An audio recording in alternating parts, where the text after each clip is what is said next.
We're proud to support the craft of journalism. UBS brings you the latest news from around the world with The Globalist on Monocle Radio. Be part of an international network that brings together leading insights, research, and technology across 24 time zones and 12 key financial hubs, with you at the center of it all. UBS. Advice is our craft.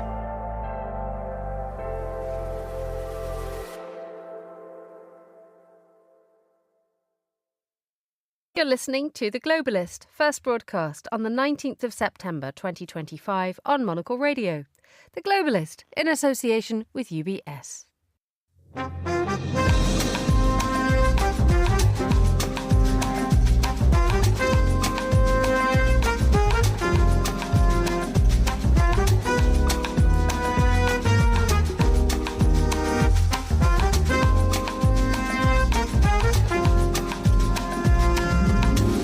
Live from London, this is The Globalist with me, Emma Nelson. A very warm welcome to today's programme. Coming up, Mark Carney heads to Mexico.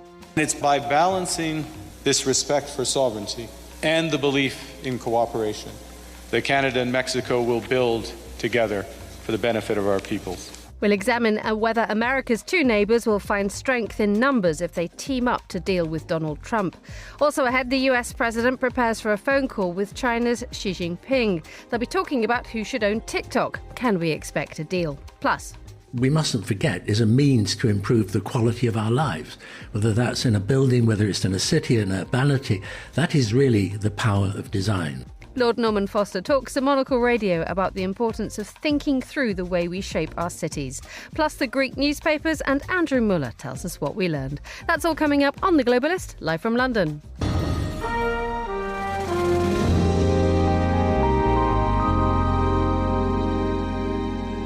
First, a quick look at what else is happening in today's news. The United States has vetoed a UN resolution demanding an immediate end and permanent ceasefire in Gaza, along with increased humanitarian access. Meanwhile, Donald Trump has suggested that the television networks which give him bad publicity should have their licences taken away. And a court in South Korea has awarded damages to the performers behind a virtual K-pop group after a commentator said they could be ugly in real life. Stay tuned to Monocle Radio throughout the day for more on these stories. But first, Mexico and Canada have a shared problem, the country that lies between them, or more specifically, its leader. Donald Trump, as part of his vigorous drive to make America great again, has hammered his neighbours with high import tariffs, depending on what's being sent over the border, from a general tariff on 25% on imports from Mexico to tariffs of 50% on steel and aluminium imports from Canada and Mexico. Well, Canada's Prime Minister Mark Carney and his Mexican counterpart Claudia Sheinbaum have met, but what can their combined efforts look like or indeed achieve? Well, I'm joined now by Paul Waldie, who's a Europe correspondent at the Globe and Mail. Good morning, Paul. Good morning. So the photographs have been taken. The messages are is that there is some sort of alliance, some sort of consensus between Mexico and Canada. Yeah, I mean, that remains to be seen. You know, it's actually quite rare for leaders from Canada and Mexico to meet outside the context of a meeting with the U.S. as well. You know, I think this is the first time a Canadian prime minister has actually traveled to Mexico in 8 years. And Sheinbaum's predecessor never went to Canada at all during his 6 years in office. So the relationship between these two countries has been kind of described as, you know, disinterested and at times fractious. But I think, you know, Trump has brought them both together, and they're now both looking for new markets and view each other as a potential, you know, allies. So what was said between Carney and Sheinbaum? Well, I think they're looking, both countries are sort of looking for a way around the U.S. And, you know, one of the issues for Canada has been, you know, how to expand trade beyond so much dependence on the U.S., Europe, Asia, and other places. But suddenly Mexico has emerged as a possibility. Mexico is actually increasing and developing an awful lot of its ports. They view it as possibly a way to send ships from Mexico to Canada. Canada's ports aren't quite as developed yet, but there's talk of infrastructure cooperation. There's talk of energy pipelines. Canadian companies do a lot of investing in Mexico in terms of mining and that. But, you know, right now the trade between Canada and Mexico is very, very small. So it remains to be seen really how much impact any of this is going to have. Now, they've signed a pact in the last few hours to deepen economic and security ties. This is ahead of the renegotiation of an agreement which dates back to Trump's first term. Could you explain that for us, please? Yeah, even further back, there has been an agreement between Canada, Mexico, and the U.S. for quite a while. It used to be called NAFTA, then it was called something else, and then Trump kind of renegotiated it. And it is up for renegotiation in 2026. And of course, Canada and Mexico are very, very concerned that given Trump's tariff and global tariff war, that deal is going to be very, very difficult to negotiate. So I think Canada and Mexico are trying to kind of come together and maybe form some kind of an alliance or some kind of strategic partnership that will get them through those negotiations. However, in the past, both countries have kind of gone their own way and at times even thrown each other under the bus when it comes to these negotiations. So, I mean, just how close they'll be when push comes to shove is really an open question. In what way have they managed to, what do you describe it, throw each other under the bus? Well, last year, just after Trump was reelected president, some of Canadian premiers, two Canadian premiers in particular, said, Canada should go its own way. We should cut Mexico out of the trilateral partnership, trilateral agreement. There's been a lot of concern in Ontario for some time that auto plants in Canada are suffering because of Mexico, that the plant are relocating to Mexico where the salaries are lower and it's more cost effective. So there's been those kind of comments. Even the federal government last year said, yeah, it might not be a bad idea to sort of go our own way and strike a bilateral relationship with the U.S. That's even been talked about a little bit now. However, Carney, since he's come into office and since he won the election in April, he has been much more along the lines of, no, Canada and Mexico need to stand together, and this needs to be a three-way agreement. So I think they've managed to put some of that behind them, but there's a lot of, bad feeling on the Mexican side and some skepticism about just how genuine Canada is about this bilateral relationship. Tell us a little bit more about how this is being formed. Who is driving this? The fact remains is that you've outlined the fact that there has been skepticism on both sides. But when you have a comparatively new leader in Mark Carney and you have the Prime Minister, Claudia Sheinbaum in Mexico, also not in post for a very long time yet, they are both faced by the neighbour who is posing unprecedented problems towards them. So is there perhaps a sense that dynamism and that striving for deeper cooperation might actually produce something more long-term? I think that's the hope. I think this is being driven largely, maybe entirely by Canada. I think Canada needs this bilateral relationship to work much more than Mexico does. Canada's had a much tougher time with Trump. Canada and China were the only countries to issue or to slap retaliatory tariffs on the U.S. Canada has since backed off on that. Mexico did not. Mexico got an extension on the tariff situation, the tariffs that Trump was going to impose. Canada did not. So in terms of economics, I think Canada needs this more than Mexico does right now. And obviously, Mexico and Trump have an issue over fentanyl and immigration and these kinds of things. But Trump seems to get along very well with Sheinbaum. He gets along a little bit better with Canada, but all of his talk and rhetoric has been about annexing Canada and that kind of thing. So I think Canada right now is looking a lot harder for places around the world to expand its trade, and suddenly has kind of looked at Mexico. So I think this is much more driven by Canada than by Mexico. Where are these new markets that you're talking about there? The fact that there is a wider landscape of Canada on the back foot, very much back against the wall when it comes to having to deal with Donald Trump. So that idea that Canada is having to emerge, to pivot, to find new markets, to find new paths, and indeed almost to punch to match its weight. Well, yeah, I mean, Europe for the longest time has been the place where Canada thought it could really expand or open up some new opportunities. Canada signed a big agreement with the European Union almost 10 years ago. So I think Canada's always kind of looked at Europe, Britain, these kinds of places as more traditional kind of markets. And then Asia, China, up until recently, when China has been quite aggressive on tariffs against Canadian products. So now kind of the third place has been Mexico. And I think the Mexicans feel that a little bit. But, the trade between the countries is very small. I think Canadian exports, Mexico accounts for like 1% of Canadian exports, and Canada accounts for about 3% of Mexican exports. So, the trade is not big. I do think there's some hope that there will be some energy infrastructure projects Canadian companies can participate in and have participated in already. There's a lot of mining in Mexico that Canadian companies are involved in. And this whole port construction in Mexico is seen as something that maybe Canadian companies can participate in. So, I mean, who knows? Maybe they've finally discovered each other and this will blossom into something amazing. But it remains to be seen, and it really remains to be seen how close they will remain when those really tough negotiations over the Canada, US, Mexico trade deal start next year. Finally, there was an article in the New York Times a couple of days ago which shone the spotlight on the Prime Minister, Mark Carney, and the fact that he was elected on a ticket of elbows up, which is that sporting expression, which it explains that sense of, we're ready for a fight, we can take Trump on. The New York Times suggested that elbows down is what Carney's having to do, given the absolute reality of what dealing with Donald Trump in the White House actually feels like.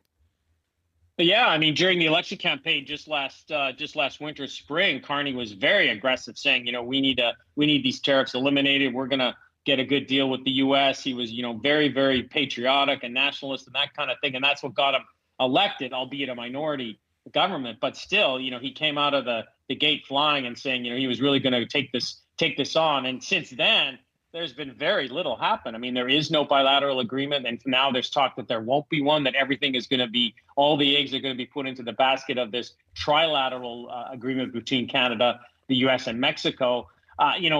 Carney has dropped the digital sales tax in Canada and got nothing in return. The negotiations with the U.S. have been off and on and off and on. And I think for now, Canadians have some patience with what's going on, but pretty soon that patience is going to start wearing thin and people are going to start to wonder, where is all this promised tough talk with the U.S. and where's it going, where's it headed, and where's the results? Paul Waldie from the Globe and Mail, thank you so much for joining us on Monocle Radio.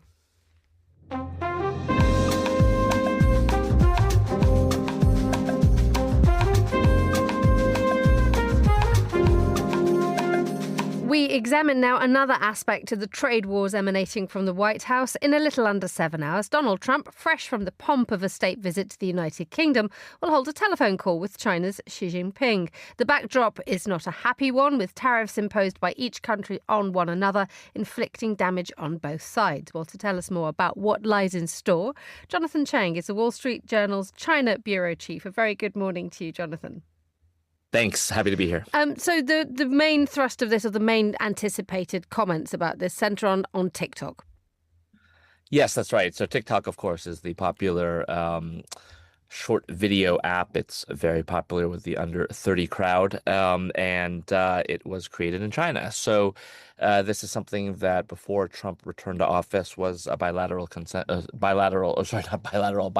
consensus in Washington that something needed to be done about this. The app collects a lot of data on its users and is a potential national security threat. At least that was how it was sort of portrayed on both sides of the aisle. But I think Donald Trump has upended that conversation by highlighting how much it may have benefited his reelection campaign. And now he's been trying to keep it alive. And it's been kind of on life support, this attempt to have it sell itself to American buyers or be blocked from operating in the U.S. But we've had the can kick down the road a few times, and I think what we're hoping for with this phone call is a once and for all kind of agreement here that would at least give us some clarity into TikTok's long-term future, whatever it may be. Do we know what that might look like, what that deal might look like? Well, there's a lot of chatter. We've had our reporting as well that points to what may be in there, but we are dealing, of course, with a topic that has been a hot potato. It's been tossed to and fro. Donald Trump, of course, can change his mind, and so I don't want to get too far ahead of it, but I do think that it looks like we're probably going to see some mix here of U.S. buyers that will probably take a majority stake in TikTok USA. There's probably going to be some sort of a mechanism here to ensure that the data produced and generated by American users stays in the U.S. And finally, there may be some aspect of a board seat here or some sort of government control or government input from the U.S. government, that is, that would have some sort of a say or veto power over certain decisions that are made with respect to how this app operates in the U.S. The TikTok story, the TikTok issue has become almost like a lightning rod, hasn't it, Jonathan, in terms of the way that we assess the relationship between the United States and China, the trade and the economic and the cultural dependency that the two countries absolutely have on each other now, and yet the fact that politically and geopolitically they are adversaries, and there is a great deal of suspicion between the two nations. Yeah, that's right. I mean, on the face of it, TikTok is not a geopolitical instrument. One would think it is lighthearted. It does memes. It does goofy videos and such.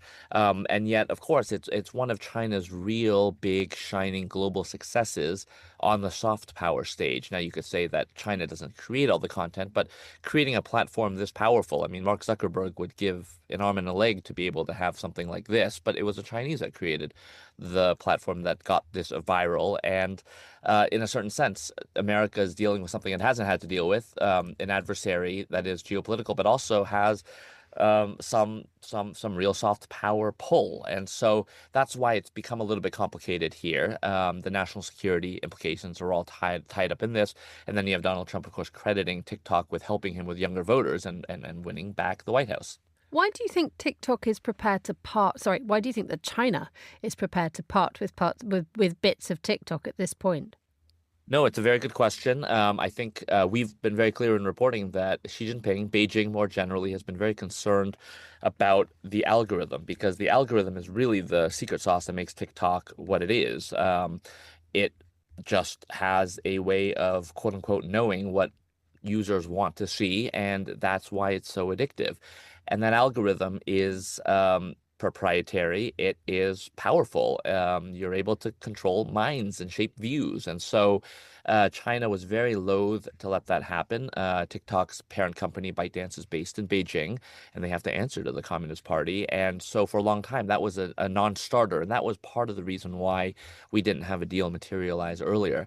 What we're starting to see, it looks like, is that this TikTok issue is becoming one of many different issues, including, of course, semiconductors, NVIDIA, all this sort of stuff, as well as soybeans, agricultural products, rare earth minerals, all this other stuff. It's basically expanded the issue a little bit by making it an across the waterfront type of an issue. And once you have that sort of dynamic take place, then there can be a little bit of horse trading here, where maybe China on its own wouldn't allow TikTok's algorithm to fall into American hands, but maybe if they get a concession on another front, they may be willing to do that. I mean, you mentioned a moment ago the fact that China has told tech firms in China to stop buying NVIDIA's AI chips. I mean, that is obviously a very, very open declaration of sort of an adversarial way of doing things. But more broadly, Jonathan, what does the future hold in store for the trade and the tariff negotiations, having seen an escalation beyond all escalations earlier on this year, when tariffs were imposed at and increased at an alarming rate, and then everybody backed down? What lessons do we believe were learned from that? Well, I think the U.S. has learned a lesson here that China actually does have a pretty strong hand to play. Their economy is not as strong as it was 5 years ago, 10 years ago, that's for sure. There is a lot more instability, but on a lot of metrics, China is actually doing quite well. I think especially at the leading edge of technology. I think China sees itself as leading on things like electric vehicles, electric vehicle batteries, solar panels, green energy, even on chips and on AI, where the U.S. had a big head start. They're nipping at America's heels, and they're really the only big competitor that the U.S. has, despite all of these restrictions that both the Biden and now the Trump 2 administration has put on China and its access to chips and to lithography devices and all sorts of high-end things. And with the rare earth export ban that China put on especially exports to America, I think that really sent a message to Washington, because what it did was it denied automakers in Detroit a very, very valuable input. And I don't think Washington appreciated the degree to which China had this leverage and was willing to use it. So I think that's one lesson that's definitely come out on the U.S. side. And that's why you've seen Donald Trump go on Truth Social and talk about how he wants to build a good relationship, he hasn't been able to bully China around quite as easily as he thought he might have been able to. Jonathan Chang joining us on the line from Beijing. He's the Wall Street Journal's chief bureau chief there. Thank you so much for joining us on Monocle Radio. Still to come. We learned instead that the way Americans could come together as one in the wake of this tragedy was to try to get each other fired for not taking it seriously enough. We'll hear more from Andrew Mueller a little later on today's Globalist. Each of us has a craft, a calling that inspires us. Whether it's how a coffee is brewed, a chair is built, or how money is looked after. There's a love for the work, a care that compels you forward. For us at UBS, it's about designing a unique outcome for you. Because whatever your craft may be, ours is built around helping you succeed. UBS. Banking is our craft.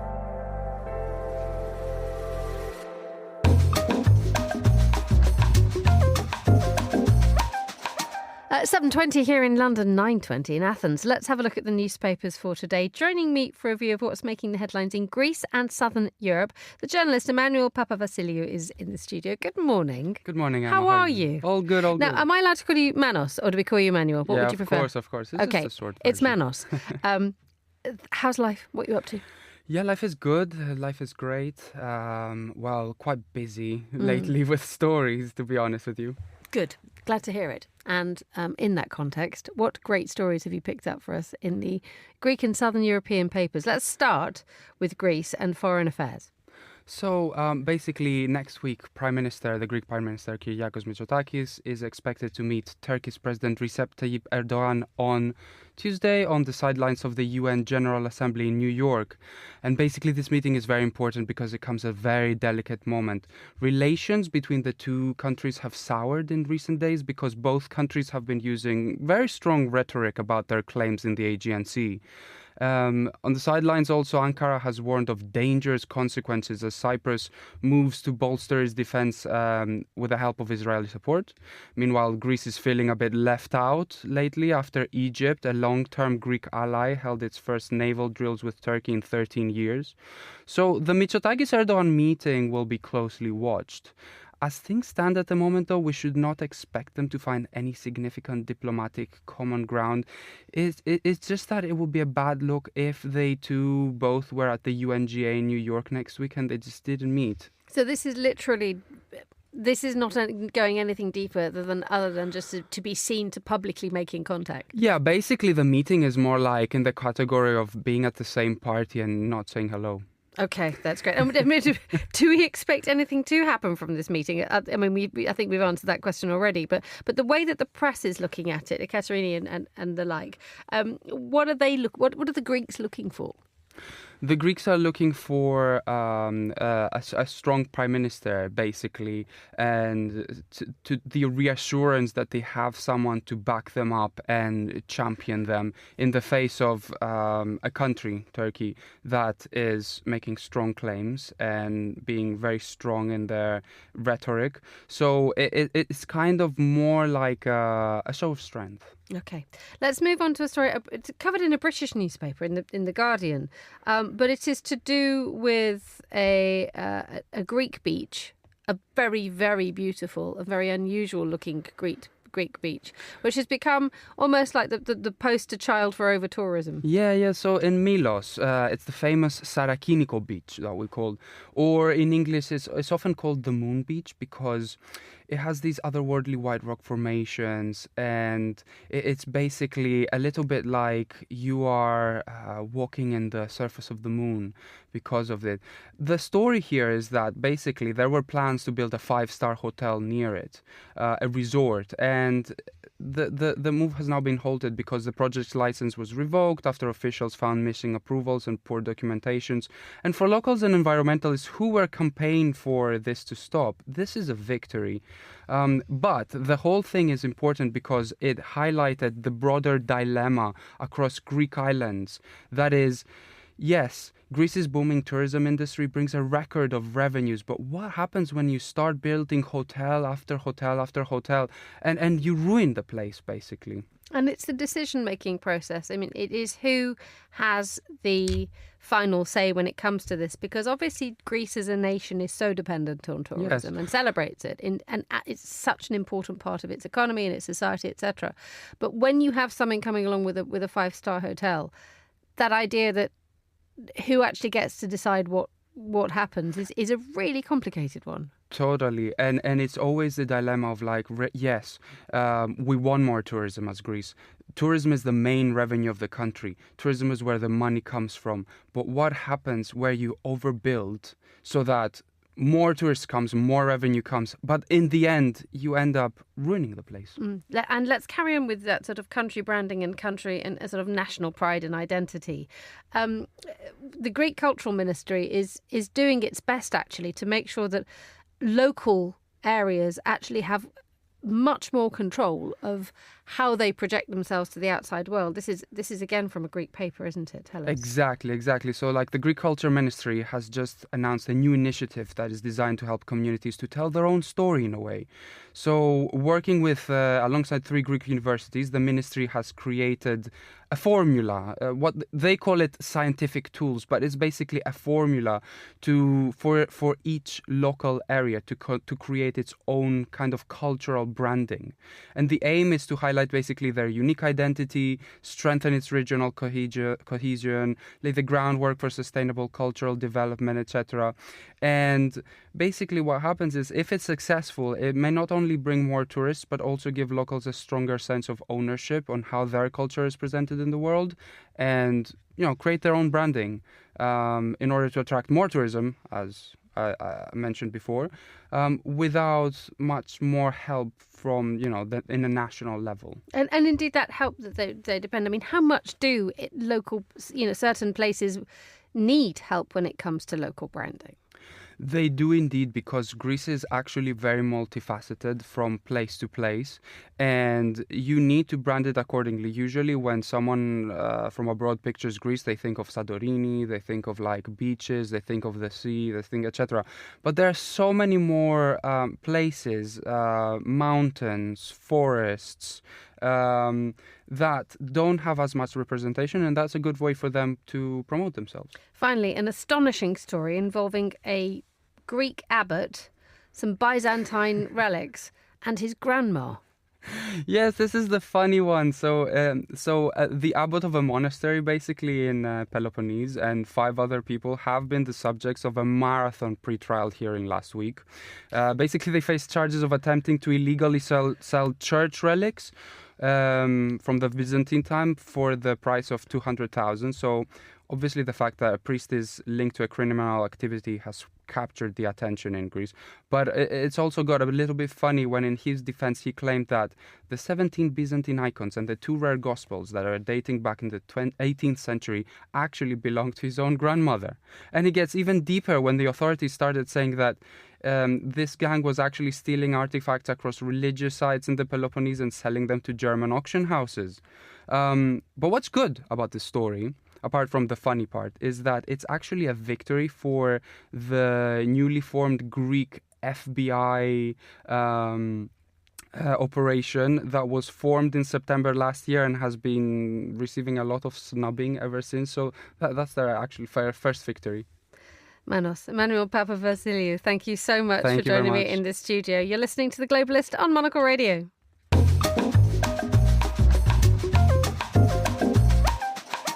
Now, a quick look at some of the other stories we're keeping an eye on today. The United States has vetoed a UN resolution demanding an immediate and permanent ceasefire in Gaza, along with increased humanitarian access. The US official Morgan Ortega said it failed to condemn Hamas or recognise Israel's right to defend itself. Israel's carried out a large wave of strikes in southern Lebanon. The Israeli Defense Force said the targets were infrastructure belonging to Hezbollah. Donald Trump suggested that television networks which give him bad publicity should have their licences taken away. It follows ABC's decision to suspend Jimmy Kimmel's show for remarks that the host made about the murder of the president's ally, Charlie Kirk. France has suspended counter-terrorism cooperation with Mali and is expelling Malian diplomats. It comes after Malian authorities arrested a French embassy employee on suspicion of espionage. And a court in South Korea has awarded damages to the performers behind a virtual K-pop group after a commentator said they could be ugly in real life. The performers behind the group Plavor said their feelings were hurt by the comment. This is The Globalist. Stay tuned.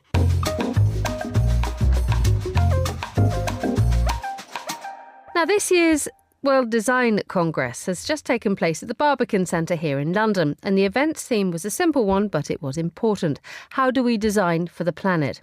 With a global cast of speakers and guests, this was the perfect forum to explore how the design community can respond to climate change.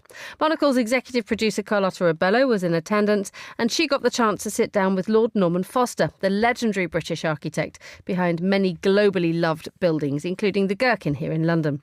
Carlotta talked to him about quality of life and human-centred design, and she began by asking Lord Foster how the climate and sustainability conversation has changed over the course of his career. Well, we were promoting everything that is now called sustainable, green, in the late 1960s, early 70s, and at that time it was a fringe activity, and now it's mainstream and everybody's talking about it. So we've been fairly consistent on that and, of course, moved with the technology. And the technology, we mustn't forget, is a means to improve the quality of our lives, whether that's in a building, whether it's in a city, in urbanity. That is really the power of design. And we have the means to live a good life, to have a quality of life, and at the same time reduce our carbon footprint. We have the technology, we have the means. One of the other points, when you decided to present two of the case studies of work you've done that you're quite proud of, unexpectedly, they weren't buildings. So I'm kind of going to ask you to retell that story. And we're talking here about the suspension bridge. Yes, I mean, there was a journalist who was interviewing me and said, you've done so much in London. I mean, what are your favourites? What are the ones that you really rate or whatever?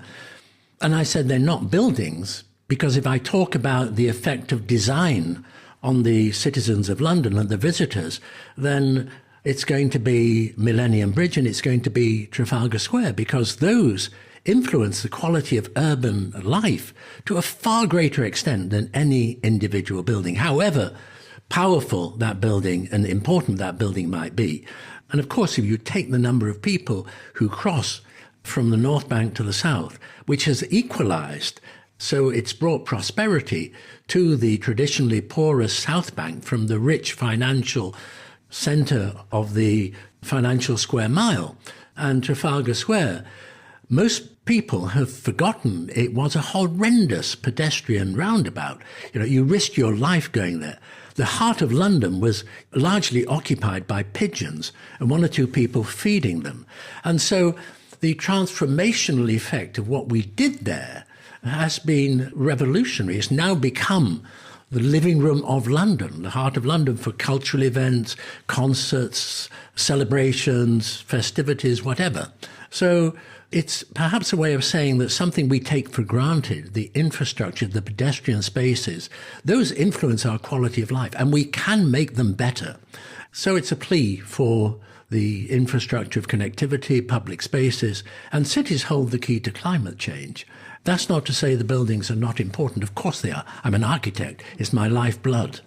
Are you worried about the pace of urbanization? The pace of urbanization, it's very difficult to perhaps comprehend that where we are right now. But those parts of the world which are rapidly urbanizing, I mean, the equivalent over the next 25 years is the construction of 11 cities the size of London every year for the next 25 years. So that's a daunting challenge. And what I was doing at this event was saying we have a choice. We can encourage those kinds of cities which have a low carbon footprint, which everybody wants to go to, as Monocle itself as a magazine selects cities. They're all a particular kind of city. They're pedestrian friendly, they're walkable, they have good public transport, they have neighbourhoods, they have a historic core. They're not the car-borne sprawling cities, so they consume half the energy. They're more desirable, they're healthier, and they also conserve nature and biodiversity. It's a win-win.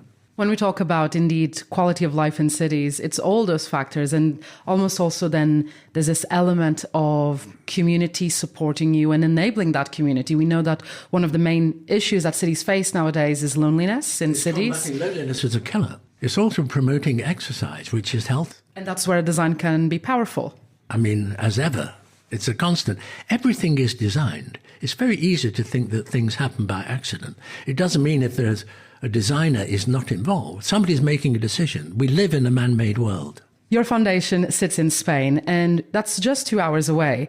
And often we talk about how just a slight adjustment in perspective can boost creativity, can allow us to see things differently. And I'm curious if splitting your time between there and here has also had that effect on you, and of course on top of all the travels as well. But does a slight change in perspective help when it comes to finding inspiration? Yes, the practice is based here in London. And there are certain things the practice can do. There are some things the practice can't do or it's difficult to do. And the foundation can do. And so the foundation has a global reach. I mean, the graduate class that I was illustrating in this talk comes from 23 countries. But they are separate in every sense, legally, financially. And so it's helpful to have a geographic difference. And Madrid, like London, is pedestrian friendly, it's compact, it's high density. You could argue that also it has, in its growth, it's sprawled as a car-borne model, not to its advantage. And London, notwithstanding the fact that the green belt, which constrains London, so London has not sprawled in a way that many other cities has done. That's a rather interesting difference between the two, because I think the politicians are not aware of that effect of the green belt. It's seen as a developer's opportunity to kind of dilute and divide, rather than a great invention. Interestingly, reinforced at the height of World War II, when the master plan for London, the Abercrombie plan, was drawn up in the height of the war. So as a real gesture of regeneration and optimism for a future. That was Lord Norman Foster there, talking to Monocle's Carlotta Ribello. You're listening to Monocle Radio.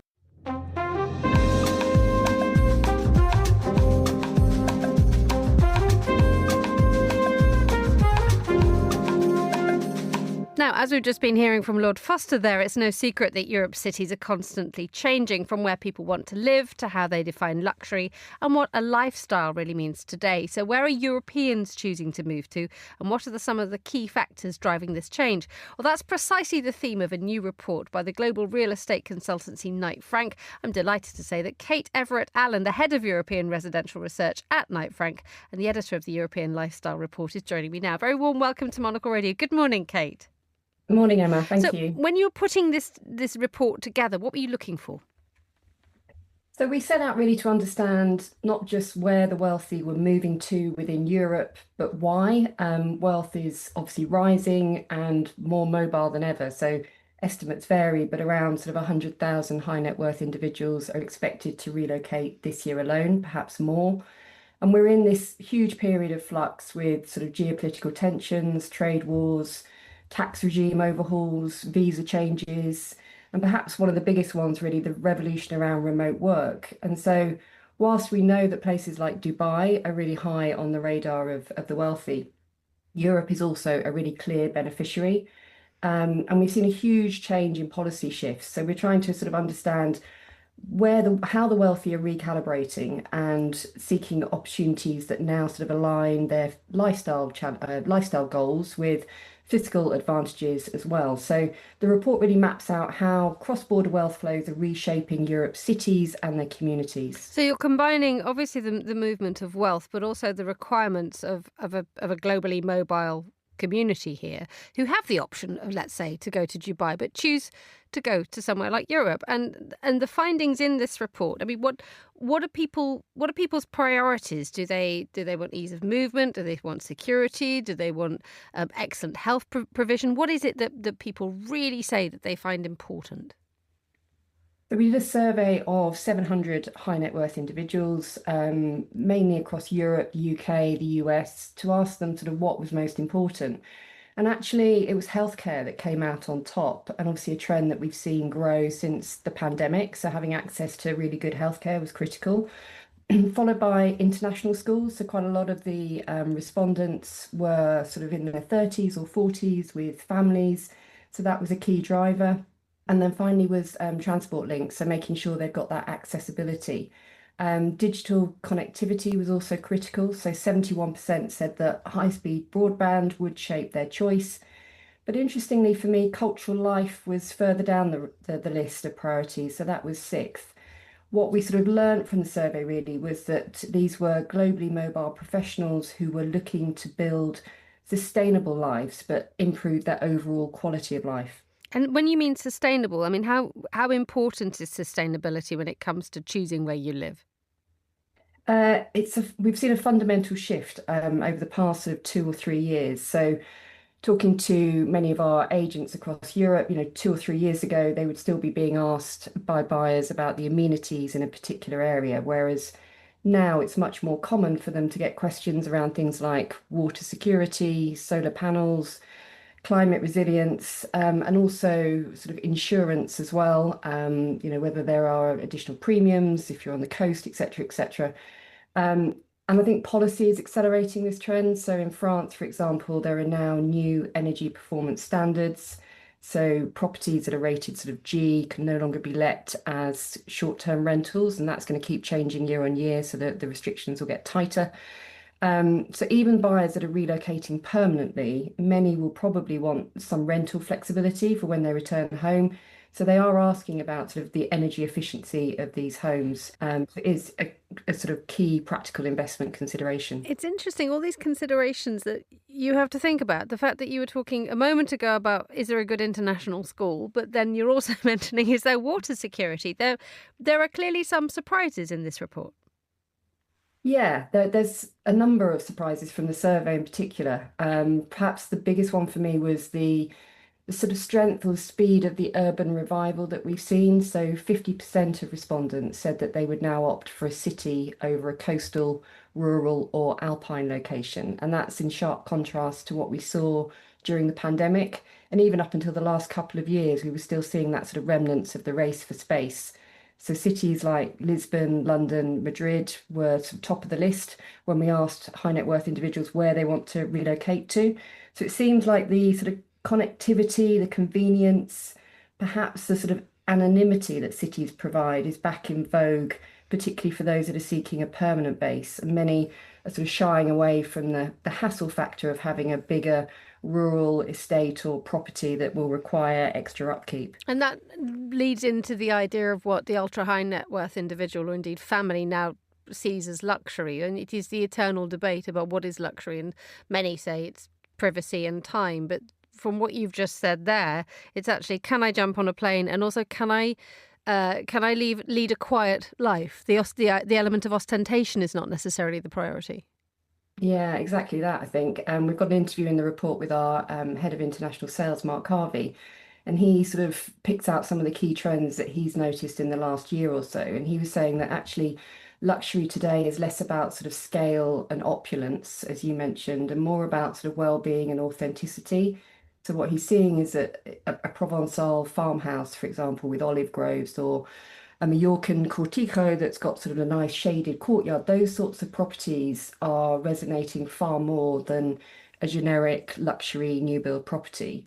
And what he's seeing is that demand for integrated wellness spaces that support sort of health, but are also embedded in vibrant year-round communities as well. So privacy and security is still important, but we're seeing that sort of health and wellness trend come to the fore.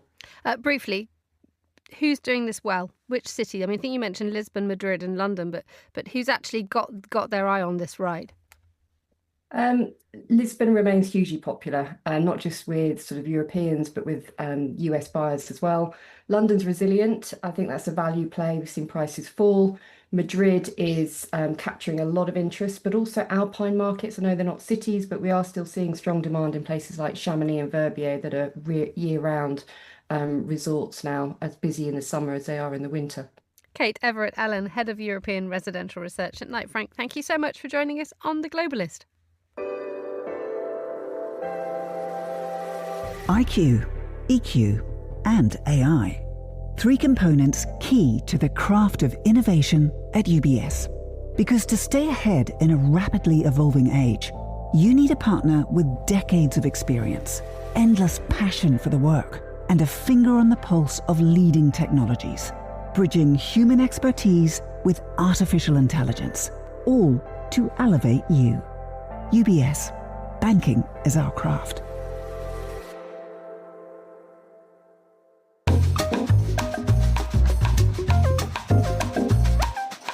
Time for an update on what's happening in the UAE. I'm joined now by Inzamam Rashid, who's Monocle's Gulf correspondent. Good morning, Inzamam. How's Dubai looking today? Morning, Emma. Yeah, Dubai is looking all right. The weather is getting a lot better here, which is nice. And we're just seeing a lot more tourists arriving to Dubai, which maybe isn't the nicer side of things if you are now a resident, as I am. Where are they all coming from and why are they making your life so miserable? Brits. That's all I'm going to say. Where are you from, Inzamam? Britain. Excellent. Just getting that straight. Okay, tell us about the stuff that's happening in your part of the world. I mean, there was this astonishing sort of jaw-dropping defence pact created between Saudi Arabia and Pakistan. It's made all the headlines because many people had thought this sort of came from nowhere. But there's an article in the Financial Times today that talks about this thing having been the product of something that's been going on for at least 2, if not nearly 3 decades. Yes, a conversation that has been going on between Pakistan and Saudi Arabia for quite some time. And it's my understanding, particularly from the Pakistani sides, that this has been something in the works, but it was pushed forward and it was rapidly signed over the last few days because of what has happened in Qatar recently. So this is in Riyadh. Saudi Arabia signed a new defense cooperation pact with Pakistan. And on paper, it's a wide-ranging agreement covering training, joint exercises, and weapons collaboration.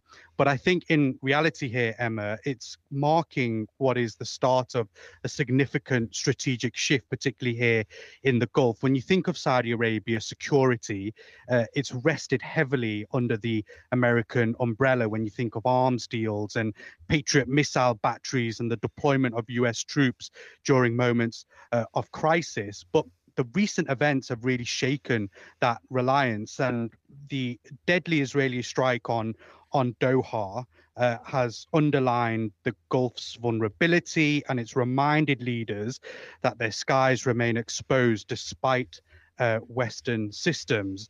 Enter Pakistan, a long-time partner, home to one of the world's largest standing armies, and crucially, very crucially, a nuclear power. Now, Riyadh isn't seeking nuclear weapons of its own, at least not openly, but by signing this deal, I think it signals to allies and adversaries alike that it has other options. For Gulf states, it's also a way of sending a message to Washington: don't take our alignment with you for granted, in a way. And I think the wider GCC has also taken this into consideration because they've announced that it will increase intelligence sharing and hold joint air defense drills as well as a result of what happened in Qatar.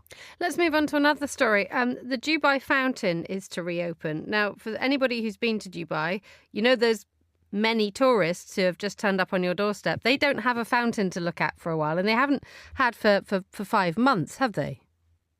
Yeah, for the last 5 months over the summer period, where usually the tourism drops, but actually this summer, I think it has been quite steady in terms of the number of tourists coming in.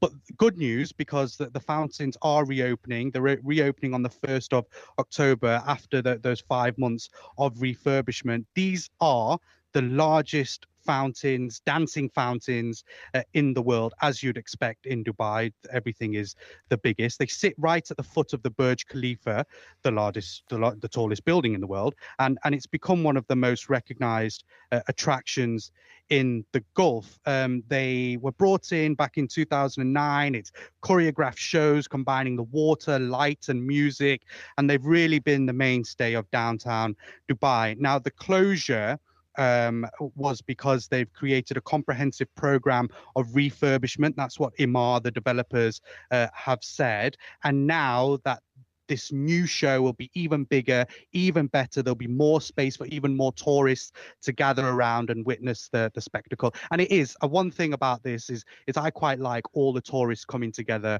witnessing it. You can see it when you're having some food over from the Burj Khalifa, looking down on the fountains. It's a really, really nice area that they've built, and it's exciting that it's coming back. Indeed. I mean, you do have obviously this very complicated relationship with tourism in Dubai, but the idea though is that this is actually something where you say tourists are welcome here. This is actually the atmosphere from the tourists is something that's really, really rather special.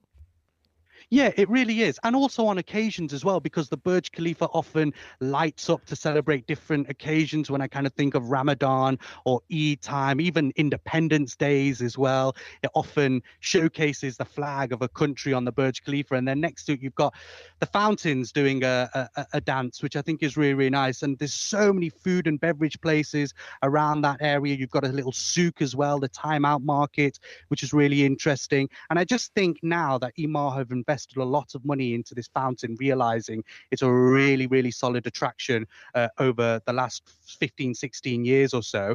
They've even gone bigger and better to bring it back. And the 5 months break, I think a lot of people who were probably visited Dubai over that time were probably quite disappointed that the fountains weren't on. But come from the 1st of October, they will be. And very quickly, I mean, how is Dubai coping with the influx of tourists?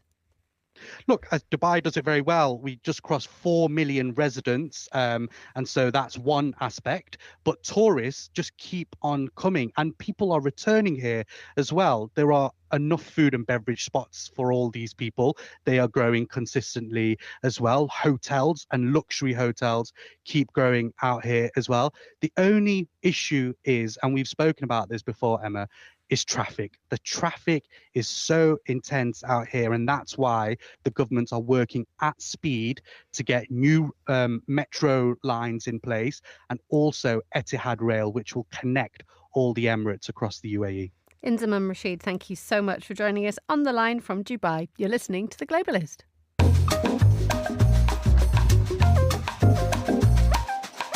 Finally, it's Friday, so it's time for What We Learned. Here's Andrew Muller. We learned this week of a new 6th step on the Kubler-Ross scale of grief. We learned that after denial, anger, bargaining, depression and acceptance comes what might be characterised as anywho. How are you holding up over the last day and a half, sir? I think very good. And by the way, right there, you see all the trucks. They just started construction of the new ballroom for the White House. We learned this and much else besides from the aftermath of the appalling public murder of a young political activist.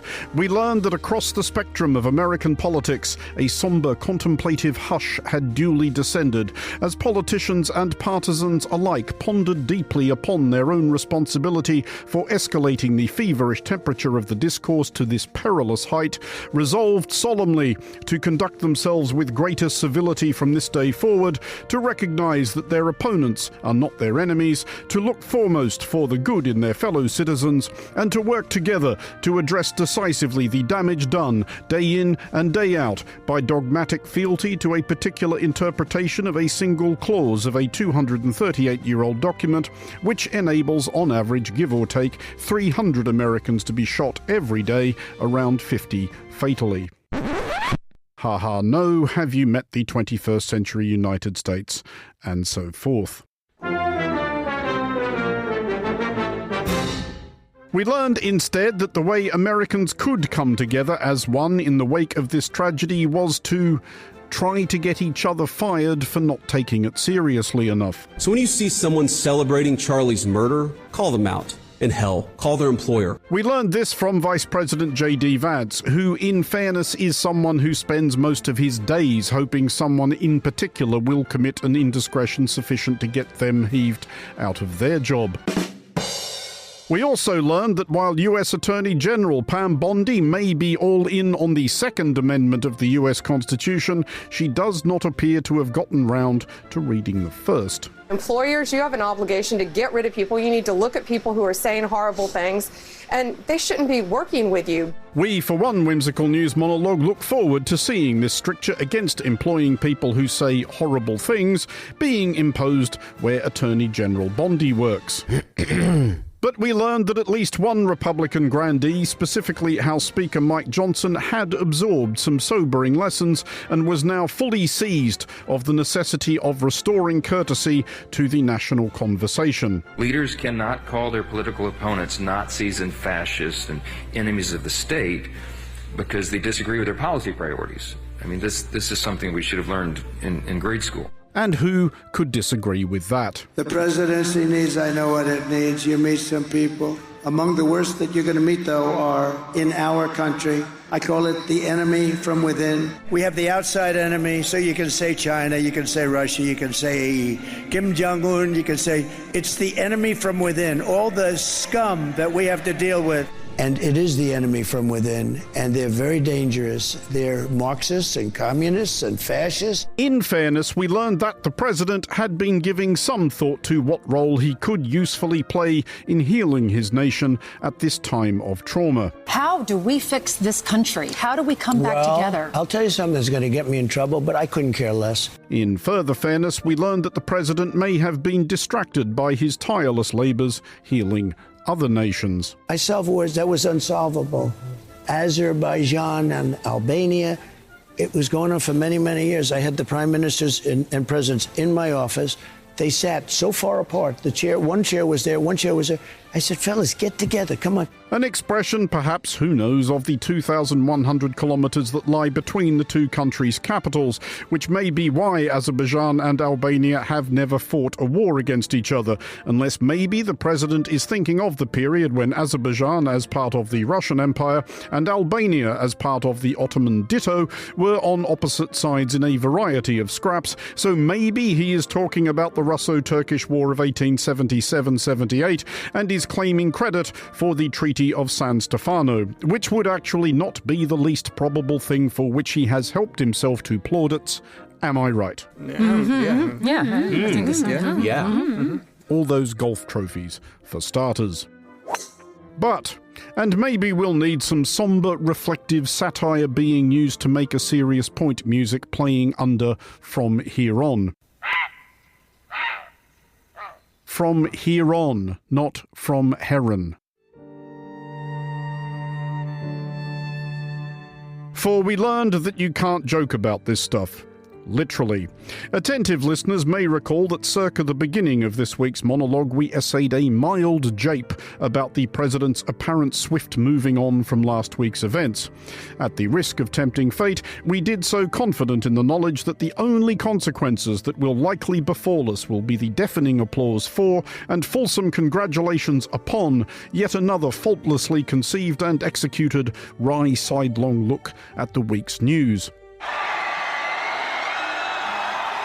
We learned that it's not like that in the United States anymore, and we learned this from Jimmy Kimmel, the now former late-night chat show host, who included this quip in one of his recent monologues about the clip of President Trump, which kicked off this monologue. This is not how an adult grieves the murder of someone he called a friend. This is how a 4-year-old mourns a goldfish. We learned that, as a consequence of this trivial merriment, Kimmel's network, the Disney-owned ABC, had suspended Kimmel's show, following menaces from the head of US media regulator, the Federal Communications Commission, who owes his job to, you can probably guess which president. We learned, if we're honest, that we are experiencing a certain difficulty reconciling the actions of this administration of self-declared free speech warriors, which have also included harassing Stephen Colbert off the air and shaking down and or suing CBS, the New York Times and the Wall Street Journal, among others, and their words. In Washington, there is a new sheriff in town, and under Donald Trump's leadership, we may disagree with your views, but we will fight to defend your right to offer it in the public square, agree or disagree. In your own time, Mr. Vice President. For Monocle Radio, I'm Andrew Muller.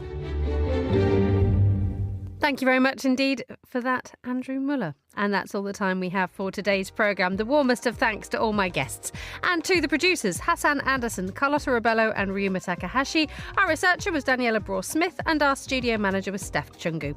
After the headlines, more music on the way. The briefing's live at midday here in London. The Globalist is back at the same time on Monday. Hope you can join me for that if you can. But for now, from me, Emma Nelson, goodbye. Thank you very much for listening. Have a great weekend.